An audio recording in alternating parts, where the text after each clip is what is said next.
Hey guys, so I just wanted to take a few minutes to introduce a couple of the concepts that are in this week's PowerPoint to you.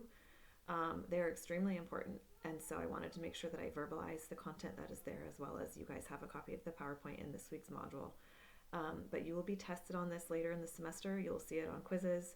You will have some questions about it. You'll need to reflect on it. So I want to make sure that you guys have a deep and sufficient understanding of these concepts. Okay, so for starters, you guys may have heard of the concept of the melting pot, right? Or the melting pot theory. In this theory, we sort of have the idea that there are a variety of cultures that get combined, right? California, for example, is known as the melting pot of the United States because we have such a diverse population here in the state. There are so many different nationalities, so many different races, and so all of those races and cultures kind of blend together or combined or melt into one in the melting pot theory. Okay, so as you can see here in the picture of this pot, all these different flags and nationalities have melted together and they've come out the American flag, right? So in this case, individual differences are not really seen as important. The important fact in the melting pot theory is that what we have in common is that we're all Americans, right? We are all American, we all live here together. That's what kind of binds us together or makes us whole, makes us complete, makes us one, etc. That's a good thing in some ways, and it's not a good thing in others.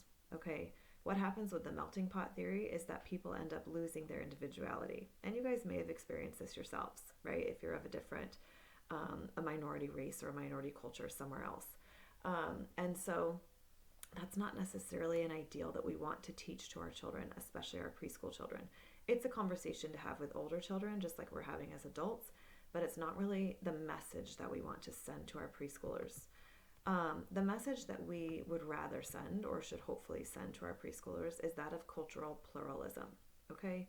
So you guys know the words singular and plural. Singular is one, plural is many, right? More than one, numerous. And so in the theory of cultural pluralism, it's very similar to the melting pot theory with the notion that there are a variety of different cultures reflected. However, with cultural pluralism, what we seek to do is recognize each of those cultures.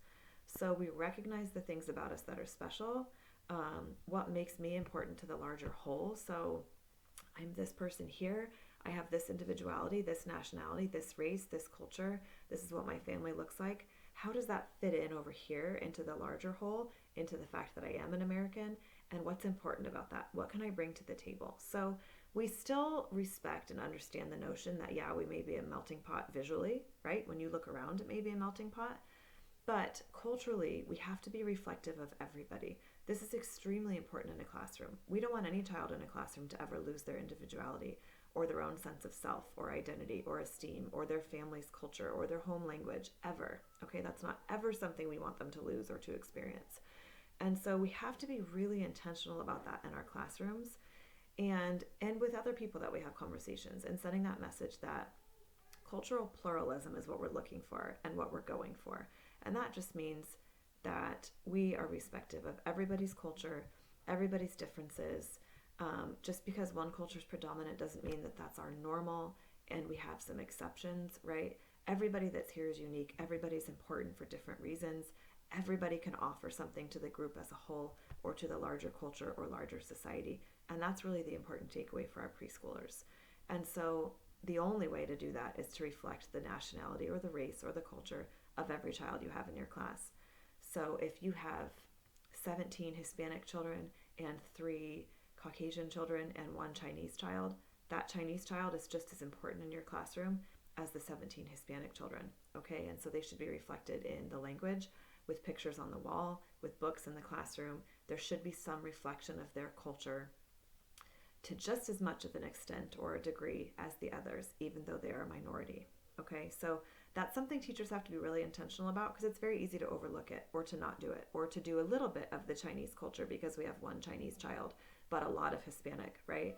The other way that this happens is with unintentional bias, inherent bias. I'm naturally going to have a bias because I'm Caucasian. Someone who's Hispanic is naturally going to be biased in that way to some degree and for different reasons. And so we have to really make sure we're thinking about all of the different children and how we can reflect them in a way that's appropriate and meaningful and equal for all of them in our classroom.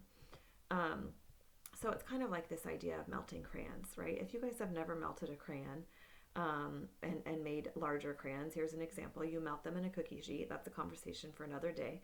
But a muffin pan, sorry. You get a muffin pan or a cookie sheet, or use cookie cutters in different shapes. And you can melt crayons. So as you can see here, you get a new crayon with a lot of different colors in it, depending on what you melted together. But all of the colors are still there. Okay, so it's possible for us to melt together and blend together, and we want our children to fit into society and be productive citizens and be able to function while still maintaining that original color, okay, that original function, that original culture. And so that brings us to the topic and conversation of assimilation versus acculturation, okay? When we assimilate, we become like something, we resemble something, we get used to something, we get accustomed to something. So you guys may have heard of the lizards who can change color, right? Depending on the weather or the color that they're around or the temperature. So lizards can assimilate. If I need to turn green to blend in with the tree branch that I'm on, that's what I'm going to do for safety, right? So assimilation for people is the very same way. We try to fit in or blend in or not be so noticeable or not seem so obvious or not feel so awkward or not stand out so much. That's the process of assimilation. That's a good thing in some ways, right? We want to assimilate, just like I talked about a second ago. We want our children to become comfortable, to assimilate with the environment around them, to assimilate with other people, to be able to function in the larger group or as a whole. And then we also have the process of acculturation, okay? Acculturation is when we assimilate to a different culture specifically, okay? So typically what happens is we assimilate to the dominant culture.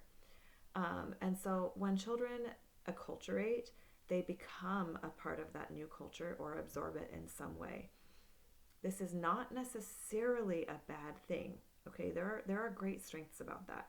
Speaking English would be one of them. If English is not your first language and you learn to speak English, then you've acculturated, right? The culture as a whole around you speaks English, and so you've learned to speak English, and so that you are now acculturated, right? You're reflective of that larger culture as a whole. However, hopefully you've still maintained your home language, right? So when we think about it that way, what we really want is for our children to assimilate. I want you to be able to function, to not stand out as much, right? Or for something that's maybe negative. And to be able to blend in and to be productive in the situation as a whole, or a larger group or larger setting. But I don't want you to lose anything you had before, okay? So when we think about the difference between these two, assimilation is really better in many ways, because you can become accustomed to something, like it says, learn how to function in some way, but not lose anything you had, okay? If we assimilate to a culture completely different than ours, and we assimilate just naturally to the dominant culture, you don't want to ever lose your original culture or what you had before, okay? So assimilation is better because it's almost a more temporary way of becoming accustomed to doing something. It's just the same way that we as adults know how to behave in different settings, right? There's a time and a place for having fun and making jokes and being crazy. And then there's a time and a place, like work, for example, for being professional, doing what you're supposed to, behaving a certain way, using a certain kind of language. So we can assimilate, right? We can assimilate in a variety of different settings. But we don't necessarily want to acculturate our children if it means that they've lost something that they had, anything, okay? So assimilation is preferred for many reasons, and we want to just keep that in mind and remember that. So I show this slide always and ask, what do you see, right? And I usually give students a minute to reflect. Reflect on what you see. Oftentimes, students can't even fully see what it is. I'll have students sometimes asking, what is that? Is that fire? Is it flames? Is that, I've heard of a lot of different things or suggestions about what students think it is. How do you feel about this? What does it make you feel like when you see it? What feelings does it bring out in you, if any? And then we show this one afterwards, right? It's the same photo, okay? This is the very same photo, but one is black and white and one is color. This is what cultural pluralism and assimilation should look like.